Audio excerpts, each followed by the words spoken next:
isolated, cut off from everything and everyone, completely, utterly alone. Stop it, Helicity. Thinking like that doesn't help, so just stop. As she turned toward the trapdoor, a flicker of light caught her eye. She blinked, sure she had imagined it. But then it came again. A small boat slipped into view from behind the ruins of a toppled house. A lone figure sat by the outboard motor. Her heart skipped a beat. Sam.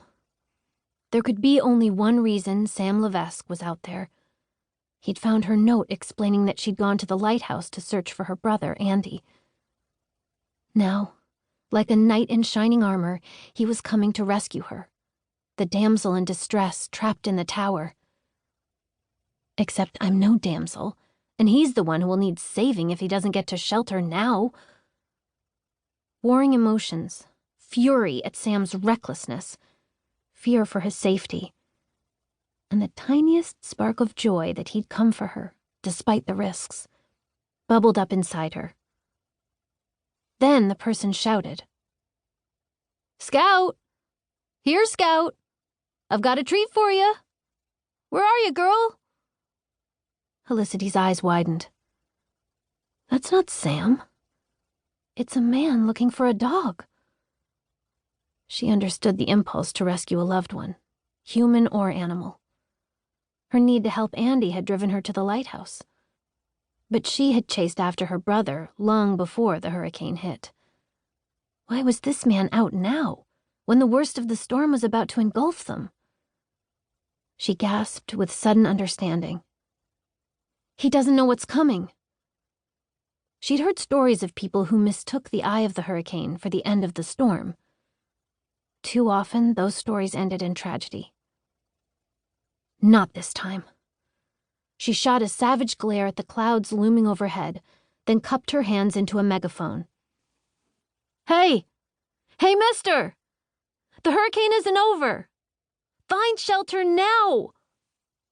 The flashlight beam continued to play over piles of debris. She cursed. He hadn't heard her. Maybe the wind gusts, more frequent and stronger now, had snatched away her warning. Or the boat's motor had drowned out her shouts. Or maybe she was just too far away, and too high up for her voice to carry down to him. She tried again, yelling until her throat felt raw. But the boat kept motoring along, the light moving in sweeping arcs as the man called for his dog. Overhead, the eye wall was slowly swallowing the moon. A sense of helplessness boiled up inside her. If he doesn't get out of here... The boat suddenly looped around. The motor revved and the man sped off. Helicity sagged with relief as she watched him disappear into the darkness. Saying a silent prayer for his safety, she hurried to the trapdoor and climbed down the ladder.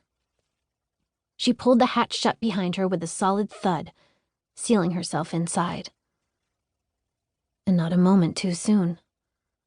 As if someone had flicked a switch, the gusting wind grew to a freight train howl. The clouds let loose a downpour that pounded on the platform above her head. A deafening clap of thunder ripped through the air, its vibrations reverberating through her body. Helicity dropped down on all fours and crawled through the pitch dark until she came to a wall. Her fingertips touched wetness. Rainwater was streaming down the whitewashed bricks. She pressed her lips to the widest rivulet, grateful for the drink. Blam!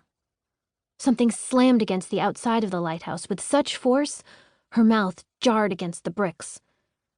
She jerked back, tasting blood instead of water, every muscle tense, waiting for a second blow. When none came, she edged forward and resumed drinking. The water stung the cuts on her lips, but she didn't care. She drank until she could hold no more, then inched to a dry section of floor and sat down with a tremulous sigh. Knees sagging to either side, and hands resting limply in her lap.